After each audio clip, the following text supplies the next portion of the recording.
ಕಾಲದಲ್ಲಿ ದಕ್ಷ ಪ್ರಜಾರಾಜನು ಭೂಮಿಯ ಮೇಲೆ ಭದ್ರವಾಗಿ ಕುಳಿತುಕೊಂಡು ಪರಶಿವನನ್ನೇ ಓಲೈಸಿಕೊಂಡು ಶಿವನಿಂದೆನೆಯನ್ನು ಮಾಡಲಾರಂಭಿಸಿದನು.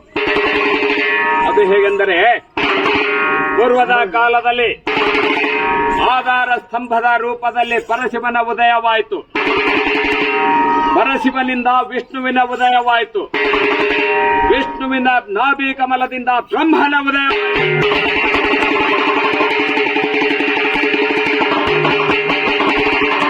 ಈ ಪ್ರಕಾರವಾಗಿ ತ್ರಿಮೂರ್ತಿಗಳಿಗೆ ಹುಟ್ಟಿ ಬಂದ ನಂತರ ಬ್ರಹ್ಮನ ಬಲಗೈ ಹೆಬ್ಬೆರಳಿನಲ್ಲಿ ಹುಟ್ಟಿ ಬಂದಂತವನೇ ದಕ್ಷ ಬ್ರಹ್ಮನು. ಅಂತಹ ದಕ್ಷ ಬ್ರಹ್ಮನು ಶಿವನನ್ನು ಓಲೈಸಿಕೊಂಡು ಶಿವನೇಕೆ ನಾಶ ಮಾಡಬಾರದೆಂದುಕೊಂಡು ಭೂಮಿಯ ಮೇಲೆ ಕುಳಿತುಕೊಂಡು ಶಿವನನ್ನು ಕುರಿತು ಸ್ತುತಿಸಲಾರಂಭಿಸಿದನು.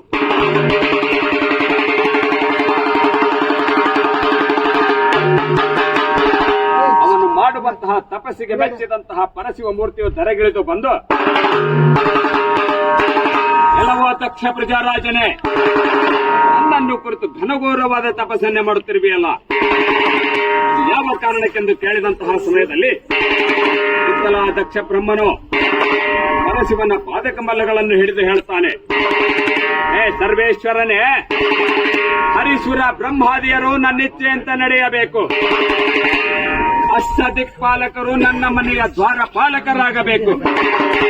ಇನ್ನು ಸೂರ್ಯ ಚಂದ್ರಾದಿಯರಾಗಿ ಎಲ್ಲ ದೇವಾನುದೇವತೆಗಳು ನನ್ನ ಮನೆಯ ಅಳಿಯಂದರಾಗಬೇಕು. ಇಂತಹ ಆಶೀರ್ವಾದವನ್ನು ತಾವು ನನಗೆ ನೀಡಲೇಬೇಕೆಂದು ಕೇಳಿದಾಗ ಪರಶಿವ ಮೂರ್ತಿಯು ಹಾಗೇ ಆಗಲೆಂದು ಹರಸಿ ಹಾರೈಸಿದನು. ಇತ್ತಲ ಎಲ್ಲ ದೇವಾನುದೇವತೆಗಳು ಹರೀಶ್ವರ ಬ್ರಹ್ಮಾದಿಯರೊಟ್ಟುಗೂಡಿಕೊಂಡು ದಕ್ಷಕ್ಕೆ 63 ಮಂದಿ ಹೆಣ್ಣು ಮಕ್ಕಳು ಹುಟ್ಟಿದರು. ಅಂತಹ 63 ಮಂದಿ ಹೆಣ್ಣು ಮಕ್ಕಳನ್ನು ದೇವಾನುದೇವತೆಗಳಿಗೆ ಕೊಟ್ಟು ಮದುವೆ ಮಾಡಿದ ನಂತರ ಎಲ್ಲ ದೇವಾನುದೇವತೆಗಳು ಪರಶಿವನಾದಿಯಾಗಿಯೋ ಹೀಗೆ ನಡೆಯುತ್ತಿರುವಂತಹ ಸಮಯದಲ್ಲಿ ಪರಶಿವ ಮೂರ್ತಿಯ ಕುರಿತು ತಪಸ್ಸನ್ನೇ ಮಾಡಿ ಶಿವನನ್ನು ಓಲೈಸಿಕೊಂಡು ಶಿವನನ್ನು ನಾಶಗೊಳಿಸಬೇಕೆಂದುಕೊಂಡು ದಕ್ಷ ಪ್ರಜಾರಾಜನು ಭೂಮಿಯ ಮೇಲೆ ಅಧ್ವರದಿಂದ ಯಜ್ಞವನ್ನೇ ಹೂಡ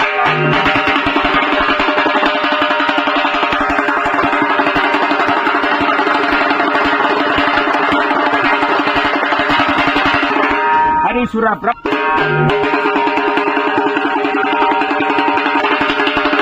ಇತ್ತಲ ಯಜ್ಞದ ಅಗ್ನೀಶ್ವರನು ಆಕಾಶದ ತುಂಬೆಲ್ಲ ಛಾದಿಸುವಂತೆ ಉರಿಯಲಾರಂಭಿಸಿದನು. ಅದನ್ನು ನೋಡಿದಂತಹ ಜಗದೀಶ್ವರಿಯು ಪರಶಿವನನ್ನು ಕುರಿತು ಹೇಳುತ್ತಾಳೆ,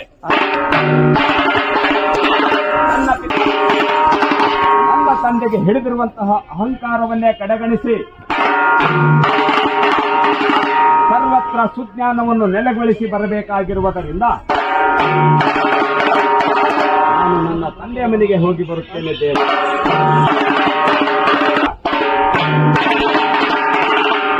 ಪರಶಿವ ಮೂರ್ತಿಯು ಜಗದೀಶ್ವರಿಗೆ ಹೇಳುತ್ತಾನೆ, ಗೌರಿ ದೇವಿಯೇ, ಈ ವಾಣರೆಲ್ಲರನ್ನು ಸೇರಿಸಿಕೊಂಡು ಗರ್ವದಿಂದ ಕೂಡಿಕೊಂಡು ತಂದೆಯಾದಂತಹ ದಕ್ಷ ಬ್ರಹ್ಮನು ಭೂಮಿಯ ಮೇಲೆ ಯಜ್ಞವನ್ನೇ ಹೂಡಿಕೊಂಡು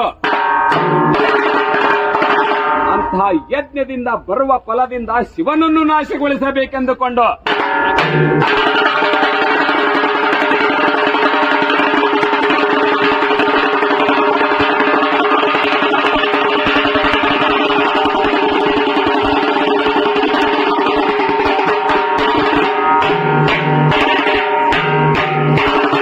ತಮ್ಮ ಮನಸ್ಸಿನಲ್ಲಿ ಗಟ್ಟಿ ಮಾಡಿಕೊಂಡು ಭೂಮಿಯ ಮೇಲೆ ಯಜ್ಞ ಯಾಗಾದಿಗಳನ್ನೇ ಹೂಡಿರುವರು. ಸರ್ವತಾ ನೀನು ನಿನ್ನ ತಂದೆ ಮಾಡುವಂತಹ ಯಜ್ಞ ಮಂಟಪಕ್ಕೆ ನೀನು ಪ್ರವೇಶವನ್ನೇ ಮಾಡಿದರೆ ನಿನಗಲ್ಲಿ ಯಾರು ಮರ್ಯಾದೆಯನ್ನು ಕೊಡಲಾರರು. ಹೀಗೆಂದು ಸರ್ವತಾ ಜಗದೀಶ್ವರಿಗೆ ಪರಶಿವ ಮೂರ್ತಿಯು ಹೇಳಿದರೂ ಕೂಡ ಬಿಡದೆ ಜಗದೀಶ್ವರಿಯು ಸರ್ವರನ್ನು ಕೂಡಿಕೊಂಡು ತನ್ನ ಪುಷ್ಪಕ ರಥವನ್ನು ಏರಿಕೊಂಡು ತಂದೆಯ ಯಜ್ಞ ಮಂಟಪಕ್ಕೆ ಬಂದಿಳಿದಂತಹ ಸಮಯದಲ್ಲಿ ನೋಡಿಲ್ಲ ಹಾಲು ಉಕ್ಕಮಟ ನಾನು ನೋಡ್ಕೊಟ್ಟ ಮುಗಿಯಂಗಿಲ್ಲ ಎಷ್ಟು ದಿವಸಕ್ಕಾರ ಮುಗಿದ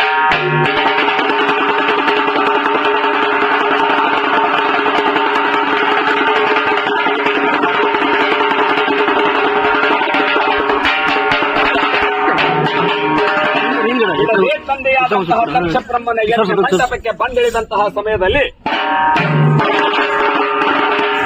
ದಕ್ಷ ಬ್ರಹ್ಮನು ಯಜ್ಞ ಯಾಗಾದಿಗಳ ಸಂಭ್ರಮದಲ್ಲಿ ತೊಡಗಿದಂತಹ ಪ್ರತಿಬಿಂಬವು ಮನಸ್ಸಿನಲ್ಲಿ ಒತ್ತಿಕೊಂಡಿತು. ಅದನ್ನು ನೋಡಿದಂತಹ ದಕ್ಷ ಬ್ರಹ್ಮನು, ಬಡಿವಾರದ ಬಂಡಗೌರಿಯೇ, ನಾನು ಕೈಲಾಸಗಿರಿಗೆ ಬಂದಂತಹ ಸಮಯದಲ್ಲಿ ಈತನೇ ಒಳಗಡೆ ಬಾ ಎಂದು ಹಿತದಿಂದ ತಂಬಿಗೆ ನೀರನ್ನು ಕೊಟ್ಟಿದ್ದರೆ ಸತಿಯಿಲ್ಲದ ಮನೆಯು ಸ್ಮಶಾನವಾಗಬಹುದೆಂದುಕೊಂಡು ಸತಿದೇವಿಯನ್ನು ಹುಡುಕಿ ಕರೆತರಲೇಬೇಕೆಂದುಕೊಂಡು ನನ್ನ ಪರಶಿವ ಮೂರ್ತಿಯು ನಟರಾಜನ ವೇಷವನ್ನೇ ಧರಿಸಿಕೊಂಡು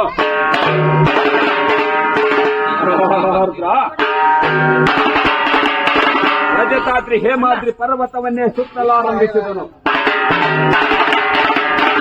ಈ ಪ್ರಕಾರವಾಗಿ ಸುತ್ತುತ್ತಾ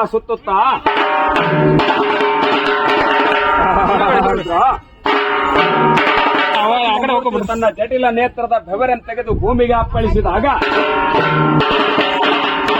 ಈ ಸಿಂತಾಲೂರು ಗ್ರಾಮದ ಉತ್ತರನಾದ ವೀರಭದ್ರನ ಅವತಾರವಾಯಿತು ನೋಡ. ಇಂತಹ ಉಗ್ರ ಸ್ವರೂಪನಾದ ವೀರಭದ್ರ ಅವತಾರವಾದ ತಕ್ಷಣವೇ ಬ್ರಹ್ಮಾಂಡವೋ ಲೋಲಕಲ್ಲೋಲವಾಯಿತು. ಸೂರ್ಯ ಚಂದ್ರಾದಿಯರು ಕಂಗೆಟ್ಟು ಓಡಿದರು. ಕುಲಗಿರಿಗಳು ಗೋರ್ಗರೆದು ಹೊಯ್ದಾಡಿದವು. ನಕ್ಷತ್ರಗಳು ಭೂಮಿಗೆ ಉದುರಲಾರಂಭಿಸಿದವು.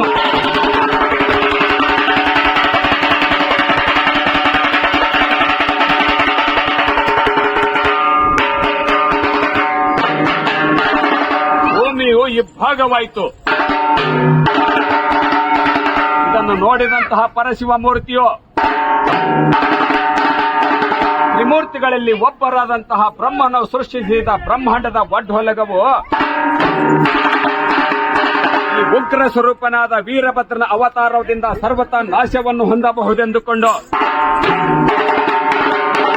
ಮತ್ತೆ ತನ್ನ ಎಡಹಣೆಯ ಬೆವರನ್ನು ತೆಗೆದು ಭೂಮಿಗೆ ಅಪ್ಪಳಿಸಿದಾಗ ಆಕೆ ಭದ್ರಕಾಳಿ ದೇವಿಯ ಅವತಾರವಾಯಿತು ನೋಡ.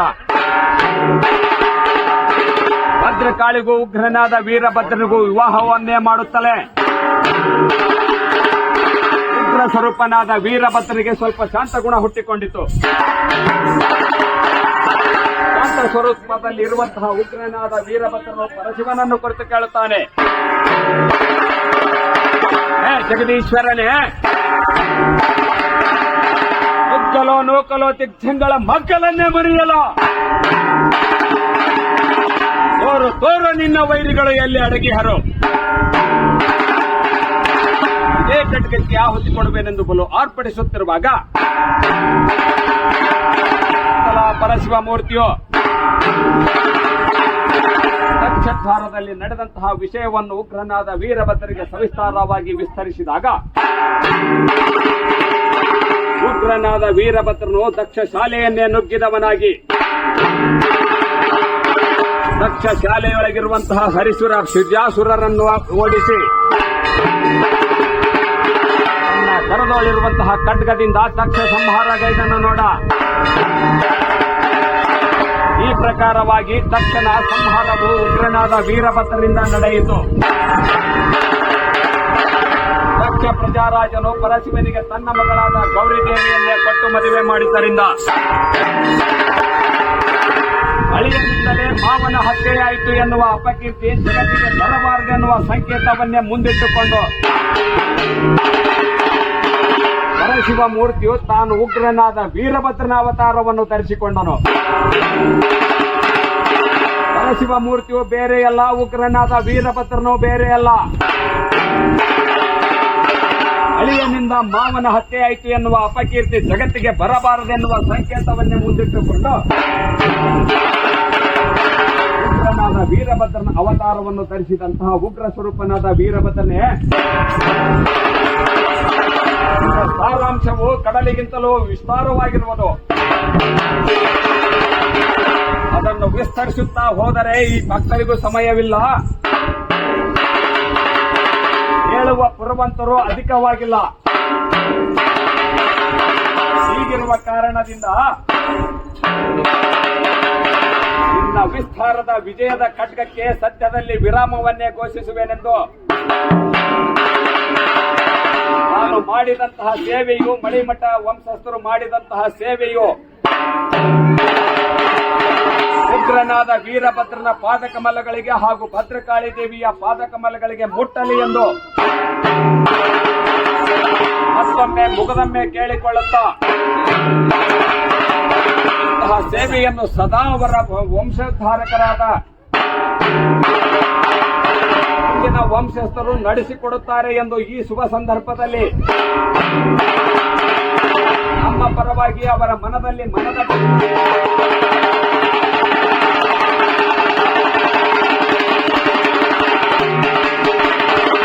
ಸೇವೆಗೆ ವಿರಾಮವಿತ್ತಿರುವೆವು ದೇವ.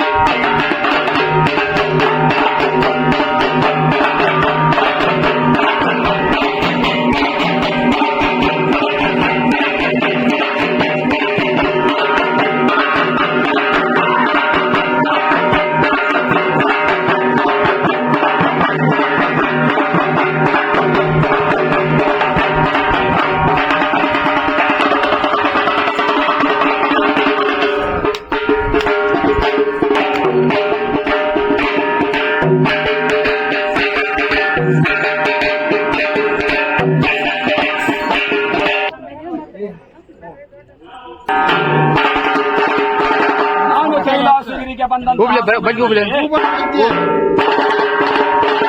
ಅತ್ಯಂತ ಹಿರಿಯ ಬಾ ಮುತ್ತಿನಂತ ಮಾವ ಎಂದು ಮುಂದಕ್ಕೆ ಕರೆದಿದ್ದರೆ ಬೂದಿ ಬೆಳಕಿನ ಬಾಯಿಂದ ಮುತ್ತುಗಳು ಉದುರಿ ಹೋಗುತ್ತಿದ್ದವೆ.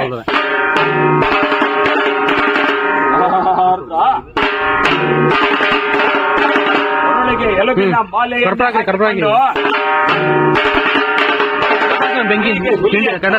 ಸುತ್ತಿಕೊಂಡುವಂತಹ ಬೂದಿಯ ಮೇಲೆ ನಾನು ಮಾಡುವಂತಹ ಯಜ್ಞ ಮಂಟಪದಿಂದ ಹೊರಗೆ ನೂಕಿರೆಂದು ಜಾಸುರರಂ ಕುರಿತು ಹೊಗಳಿದಂತಹ ತನಿಗೆ ಹಿತನುಡಿಗಳನ್ನು ಹೇಳುತ್ತಾಳೆ. ಜಗದೀಶ್ವರಿಯು ತನ್ನ ಪಿತನಿಗೆ ಹಿತನುಡಿಗಳನ್ನು ಹೇಳಿದ್ದೇ ಹೇಗೆಂದರೆ, ನನಗೆ ಜನ್ಮದಾತನಾದಂತಹ ದಕ್ಷ ಬ್ರಹ್ಮರೇ, ಶಿವನೊಡನೆ ವಿರೋಧವನ್ನೇ ತಾಳಿಕೊಂಡು ಅನೇಕರು ತಮ್ಮ ಶಿರವನ್ನು ಕಳೆದುಕೊಂಡ ಪರಿಯನ್ನು ನೀನರಿಯನಾದುದರಿಂದ ಇಂತಹ ತುಂಬಿದ ಸಭೆಯಲ್ಲಿ ಶಿವನಿಂದನೆಯನ್ನು ಮಾಡುತ್ತಿರುವೆಯಲ್ಲ. ಶಿವ ಇಂತಹ ಶಿವನಿಂದನೆಯನ್ನು ನಾನು ಕೇಳಬಹುದೇ? ಇಂದಿನಿಂದ ನಾನು ಇವನಿಗೆ ಸುತ್ತಳಲ್ಲ, ಸರ್ವತಾ ಇವನು ನನಗೆ ಪಿತನಲ್ಲ. ನಾನು ದಕ್ಷ ಸಂಬಂಧವಾದ ದೇಹವನ್ನು ತ್ಯಾಗ ಮಾಡುವವರೆಗೂ ದಕ್ಷ ಬ್ರಹ್ಮನಿಗೆ ಮರಣವು ಪ್ರಾಪ್ತವಾಗಲಾರದು. ಹೀಗೆಂದು ತನ್ನ ಮನಸ್ಸಿನಲ್ಲೇ ಗಟ್ಟಿ ಮಾಡಿಕೊಂಡು ಉರಿಯುವಂತಹ ಯಜ್ಞದೊಳಗೆ ಹರ ಹರ ಮಹದೇವ ಹರ ಹರ ಮಹದೇವ ಎನ್ನುವಂತಹ ಉದ್ಘೋಷವನ್ನೇ ಉರಿಯುವಂತಹ ಯಜ್ಞದೊಳಗೆ ಬಿದ್ದು ಬೆಂದು ಹೋದಳು.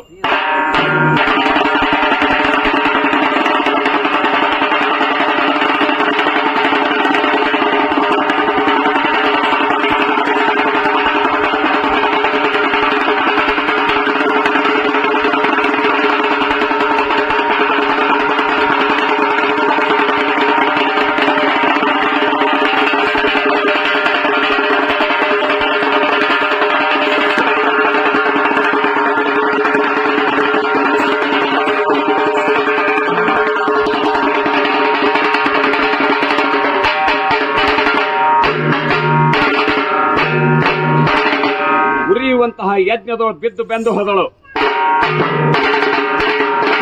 ಇದನ್ನು ನೋಡಿದಂತಹ ನಂದೀಶ್ವರನು ಪರ್ವತ ನನ್ನ ಮಾತೆಯಾದಂತಹ ಜಗದೀಶ್ವರಿಯು ಯಜ್ಞದೊಳು ಮಡಿದು ಹೋದಳಲ್ಲ, ಬಿಡದೆ ದಕ್ಷನನ್ನು ಹಿಡಿದು ತಂದು ಶಿಳ್ಳಿ ನಡು ಹೋಮದಲ್ಲಿ ಕೆಡುವೆನೆಂದು ಬಲು ಆರ್ಭಡಿಸುತ್ತಿರುವಾಗ ನಾರದ ಮಹಾಮುನಿಗಳು ನಂದೀಶ್ವರನಿಗೆ ತಿಳಿಸಿ ಹೇಳುತ್ತಾರೆ, ಅಲ್ಲವೋ ನಂದೀಶನೇ, ಮಾತೆಯು ಯಜ್ಞದೋಳು ಮಡಿದದ್ದಕ್ಕೆ ನಾವು ಗಡಬಡಿಸುವುದೇ ಆತಕ್ಕೆ. ಈ ಮಾತೆಯ ಮೈಮಾತೀಶಗಳನ್ನು ವರ್ಣಿಸಲು ಪರಶಿವನಿಗೂ ಅಸಾಧ್ಯವಾಗಿರುವುದು. ಅದು ಅಲ್ಲದೆ ದಕ್ಷ ಸಂಹಾರ ಮಾಡುವುದಕ್ಕೆ ಪರಶಿವನ ಅಪ್ಪಣೆಯು ನಮಗೆಲ್ಲವಾದುದು. ದಕ್ಷನ ಮೇಲೆ ನಾವು ಪ್ರಹಾರ ಮಾಡಬಾರದೆಂದು ತಿಳಿಸಿ ಹೇಳಿ ನಂದಿ ನಾರದ ಸ್ತ್ರೀಯರೆಲ್ಲರೂ ಒಟ್ಟಾಗಿಕೊಂಡು ಕೈಲಾಸಗಿರಿಗೆ ಬಂದು